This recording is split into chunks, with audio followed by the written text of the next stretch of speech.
Je reçois sur ce plateau Pros Deril Ngambe, associé gérant de Bopeto, et Evie Okiba, associée chercheuse en droit et économie environnementale. Avec eux, nous parlerons de l'innovation congolaise qui transforme les déchets en opportunités économiques.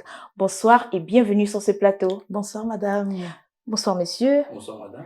Pour commencer, pouvez-vous présenter Bopeto et expliquer comment est née l'idée d'associer le digital à la gestion des déchets en République du Congo? Bopeto est une société de droit congolais qui a été créée à l'issue des travaux de recherche et de développement qui ont fait 10 ans, parce qu'au départ, nous étions une association environnementale. À l'issue de ces 10 ans d'études-là sur la problématique de la bouteille plastique en République du Congo, nous avons mis en place une solution systémique qui doit remplacer le système linéaire qui se fait à Brazzaville, c'est-à-dire collecter les bouteilles plastiques de façon non triée dans les bacs et les jeter à l'Ifula. Et face à ce constat, on a mis en place un système qu'on a inclus le digital, c'est-à-dire mettre en place une application qui va enregistrer chaque apporteur, et en même temps, on a inclus le paiement numérique pour inciter les populations à se mobiliser, à faire cette pratique de façon amusante et surtout de se retrouver. Madame Evie, le 26 avril, vous avez lancé la première phase expérimentale à l'école primaire Aneto. Que pouvons-nous retenir de ce premier test? En fait, ce test à l'école était considéré comme un laboratoire. Ça nous permettait notamment d'enregistrer des bouteilles et également de lire le comportement des Congolais, notamment auprès des jeunes. De cela, 2 constats sont ressortis, notamment que la jeunesse est un incroyable moteur au changement et que le message écologique avait mûri dans la tête des Congolais. L'autre enseignement était logistique. Nous avons compris dès ce moment que la gestion de la masse et du transport sera notre principal défi technique. Monsieur Deril, le 8 mars dernier, lors de la deuxième phase expérimentale, vous avez enregistré plus de 35 000 bouteilles et 2000 participants. Vous vous attendiez à un tel résultat? Absolument pas. Cette échelle, en une seule journée, passer de 14 000 à 350 000 bouteilles a été un véritable tsunami. Cela a brisé le mythe selon lequel les Congolais ne s'intéressent pas à l'environnement. Quand on propose un modèle transparent où le citoyen voit un intérêt direct et valorisé, la mobilisation est directe. Pourquoi vous n'avez pas pu collecter physiquement ces bouteilles-là, toutes ces bouteilles? C'est parce que nos capacités financières ne nous permettaient pas. Nous sommes partis sur un premier test où on avait capté 14 700 bouteilles et une semaine après, les quantités étaient extraordinaires et trop importantes. Et nos finances ne permettaient pas de capter cette quantité. Il faut des investissements lourds dans une logistique lourde, c'est-à-dire une logistique de terrain. On a besoin des camions, des centres de tri, des compacteuses. Tous ces matériaux nécessitent un financement et nous sommes des personnes qui s'autofinancent dans ce projet. On a besoin de plus de financement pour exporter le projet à grande échelle. Après 2 phases, vous êtes passé à la 3e phase, celle qui a eu lieu en juin dernier, donc le 5 juin, à l'occasion de la Journée mondiale de l'environnement. Alors, qu'est-ce qu'on peut retenir de cette phase-là? Nous avons fait face malheureusement aux réalités du terrain, notamment des partenaires qui ont été hésitants au départ. On a eu également des délais courts, ce qui n'a pas permis aux collecteurs de se familiariser avec l'interface de l'application. De ce fait, on a opté pour un modèle hybride. Donc, à savoir nos équipes collectionnées de manière numérique et en échange, on procédait à un paiement de main à main, de gré à gré. Est-ce que vous avez atteint les objectifs?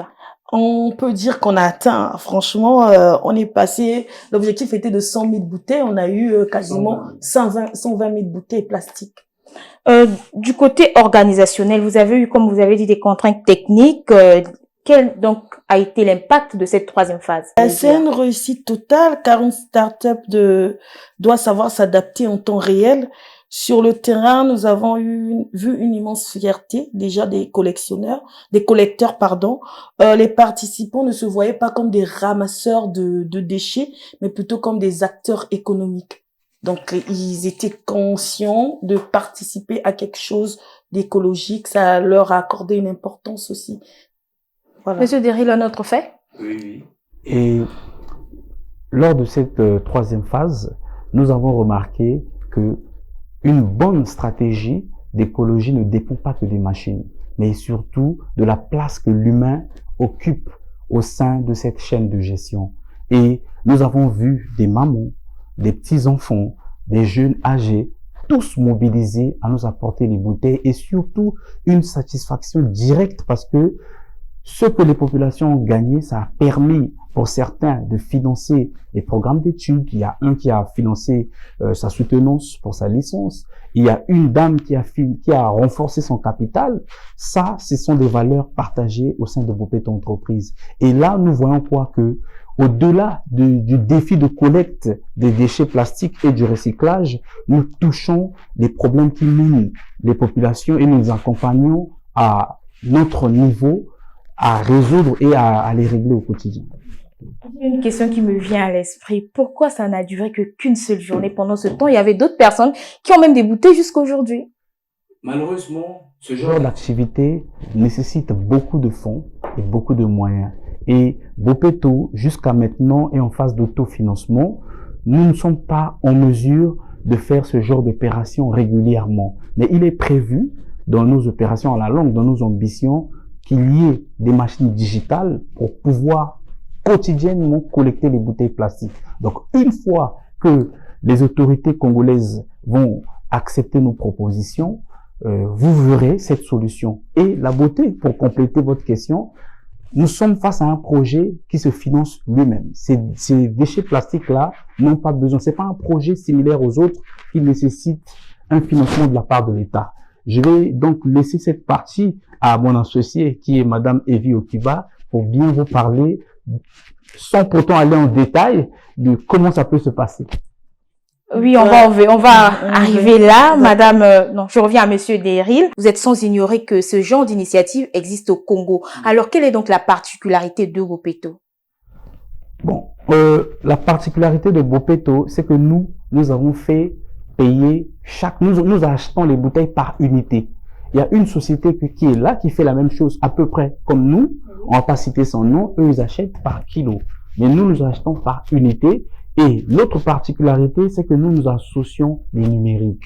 C'est-à-dire, on s'arrête pas seulement à collecter les bouteilles, mais nous mettons un système de gratification qui permet aux populations de se sentir aisées en faisant cette tâche qui est si noble et responsable pour le bien du cadre de vie et de l'environnement.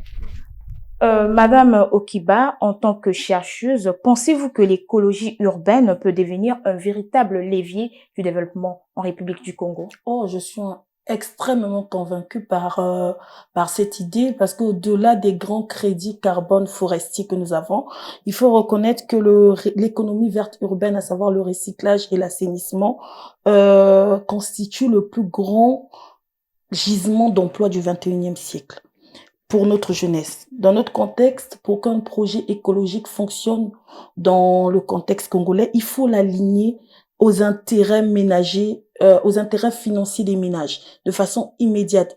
Dès lors que ces intérêts coïncident, ce que fait Bopeto, le résultat est immédiat. Vous avez vu en l'espace de combien de temps nous avons pu réunir autant de bouteilles plastiques. C'est parce que derrière, il y avait une rémunération qui permettait de répondre à certains besoins des ménages.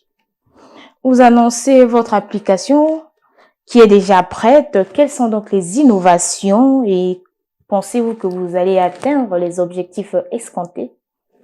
Monsieur Derrick, je commence avec vous. Concernant cette application, effectivement, elle est prête, mais une telle application qui sera chargée dès le début nécessite une très bonne préparation. Il faut une phase de test en interne avec un échantillon des populations.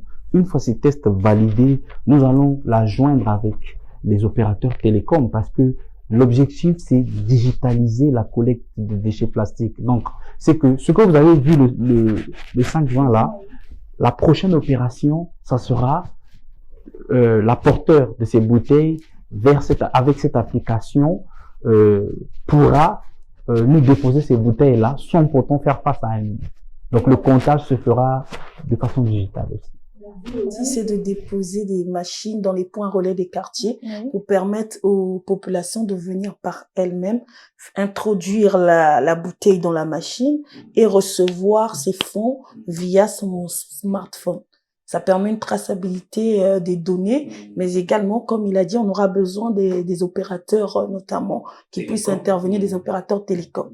Donc, c'est introduire dans la mentalité du Congolais la possibilité notamment de collecter le tri en étant rémunéré. Le Congolais devient un acteur économique, mais de son assainissement, de l'assainissement de sa ville et de l'assainissement de son pays.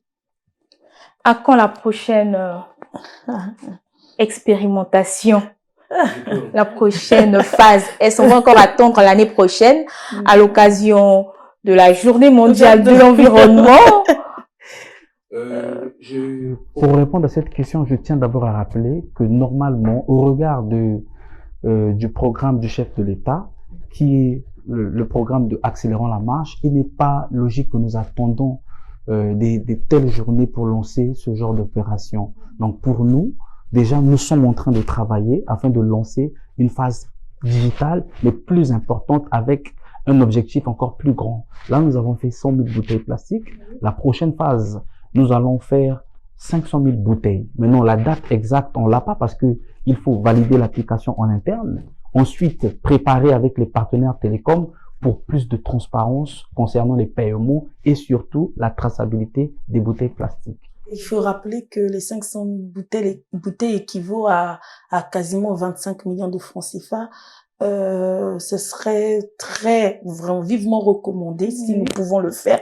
Nous demandons humblement de l'aide, de la participation plutôt, parce que j'aime pas dire le mot aide car nous ne sommes pas des mendiants.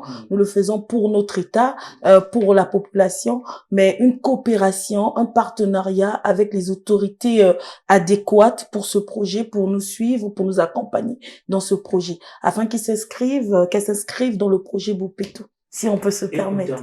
C'est une première au Congo que la collecte de déchets s'allie avec un impact social pareil, parce que au-delà de collecter les bouteilles, il y a des ménages qui ont à manger, il y a des étudiants qui ont de quoi payer les frais scolaires, il y a des femmes d'affaires ou d'autres entrepreneurs qui renforcent. Donc, il serait souhaitable que les autorités considèrent ce que nous proposons. Nous n'avons rien inventé et nous rassurons les populations et les autorités que ça sera un programme qui va faciliter la vie des Congolais et le cadre de vie en même temps. Alors, quel est l'appel que vous lancez aux populations? Vous avez déjà parlé d'autorité, vous avez déjà parlé de partenariat. Alors, aux populations?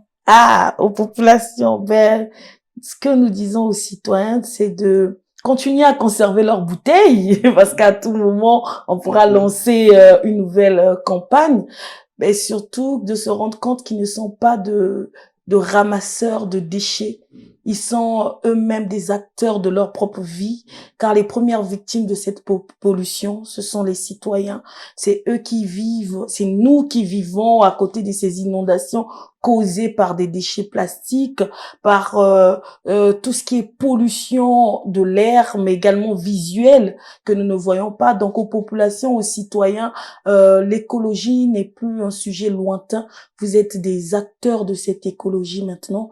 Vous êtes invités à suivre le mouvement Bopeto, à partager massivement, toucher vos frères, toucher vos sœurs, car une chose est certaine, c'est qu'un enfant qui a conscience que le plastique vaut de l'or, vaut une rémunération, ne va pas jeter cette bouteille. Et toucher un enfant, c'est toucher une cellule familiale. Okay. Oui, allez-y, monsieur. C'est une première, pour compléter, c'est une première en Afrique. Vous pouvez vérifier d'avoir un modèle qui propose d'internaliser le coût de dépollution.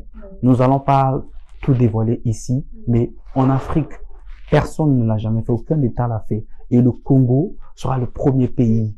Nous ne faisons pas de la politique, mais nous profitons de ce plateau pour informer que le chef de l'État sera le premier facilitateur de cette solution qui, d'un côté, permet à l'environnement d'être bien sauvegardé et aux populations de se retrouver. Et surtout, nous rappelons que c'est pas un projet qui nécessite un financement car il se finance lui-même. Je laisse la parole à mon associée qui est chercheuse en économie pour mieux clôturer ce que j'ai proposé ici. Allez-y, madame. Votre mot de clôture, puisque nous avons épuisé le temps qui nous est imparti. D'accord. Donc, on va dire aux décideurs et aux investisseurs, l'économie verte en Afrique centrale est en pleine explosion. Rejoignez Bopeto pour structurer l'avenir. Alors, tout est dit. Rejoignez donc Bopeto pour structurer l'avenir. Merci à Monsieur Daryl Engambe et à Madame Evie Okiba d'être passés sur ce plateau de Vox TV. Merci à vous. Merci.